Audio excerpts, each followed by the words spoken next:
Minneapolis. We have got ICE operations going on right now in a neighborhood there. We have got an AP camera that is following the action around. We have got protesters who have been talking with ICE agents, putting that mildly. They have been yelling, they have been pounding drums.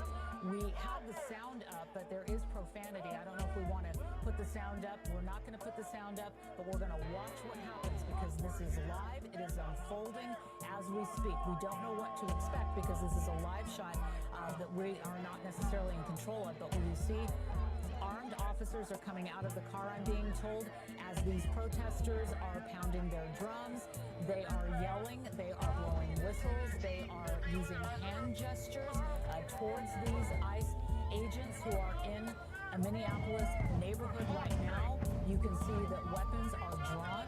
We are not sure what type of home they are in front of right now, if they were there to make an arrest, exactly what is happening. But what we are watching is happening live as we speak. So we've got some profanity on some cardboard there, so we're going to move away from that. And now we've got another protester continuously pounding that drum. So you can only imagine the chaos, what that sounds like right now. And again, we're only keeping the sound down because there is profanity.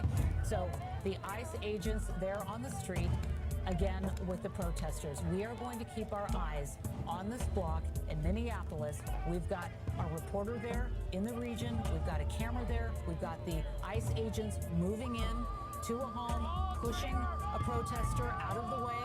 You see it there. It's happening live, and we're going to continue to monitor the situation, as I'm being told from the control room. And we've got ICE agents moving people out of the way, and we're going to watch it here together. Let's bring up the sound. They are approaching a house.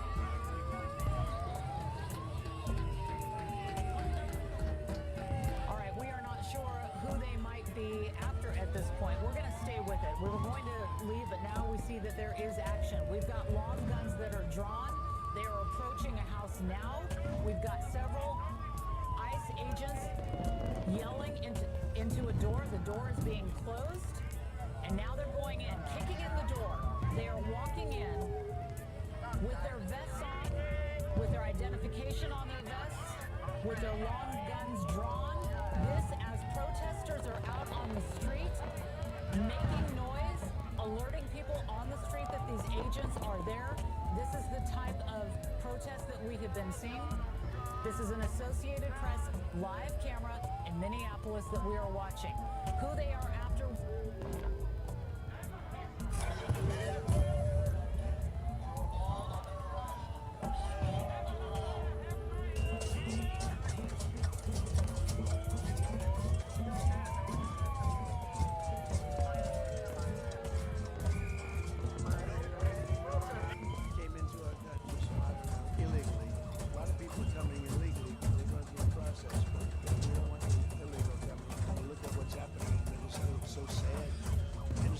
Because ICE, ICE is taking out murderers, they're taking out drug lords, they're taking out people from mental institutions, bringing them back to their country.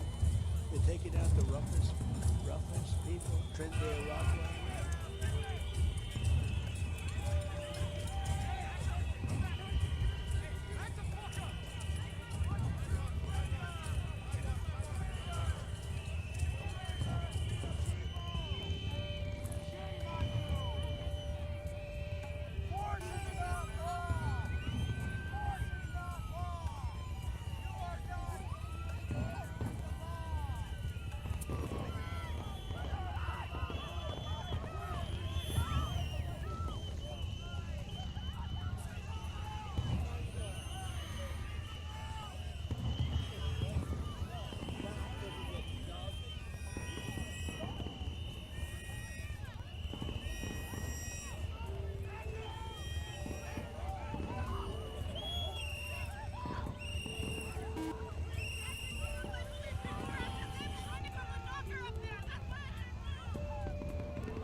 shooting was self-defense.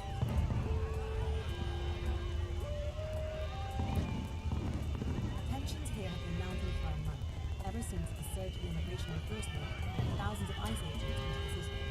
Hundreds more are expected this week.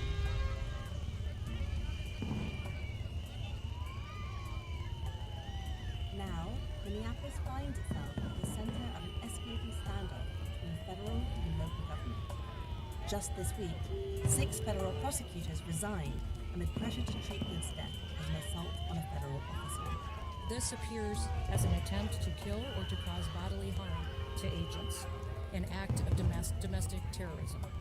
To Minneapolis Police Chief Brian O'Hara, the shooting was inevitable. The biggest thing that I am afraid of, that is real, is that we can have a tragedy in this city.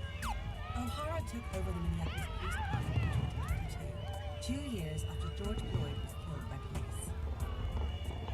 So we've been stuck over the last several weeks as the local police have been dragged into the middle of these situations where there's a community that's angry and frustrated about what's happening. Do you work with ICE?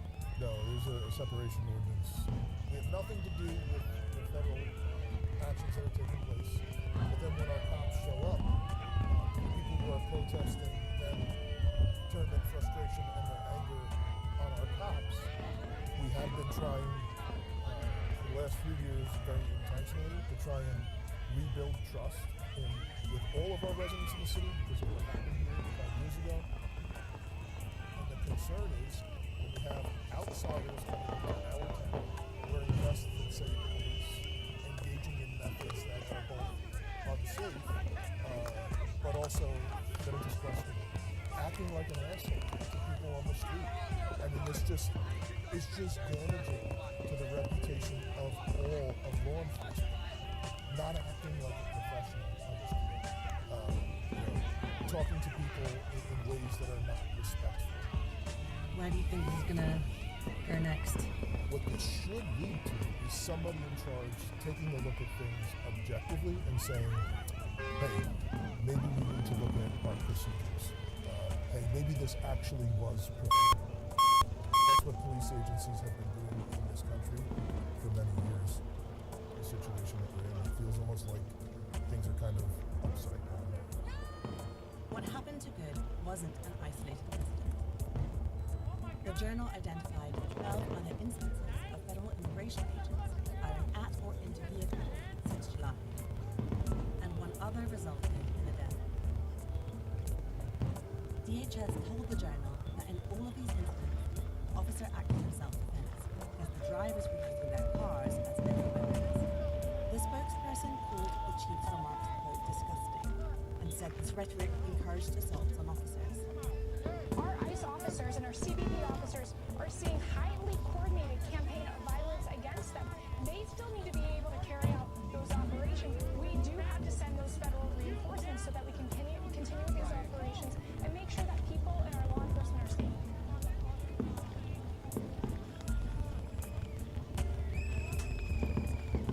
Across the Twin Cities, a vast network of volunteers have mobilized to track federal agents.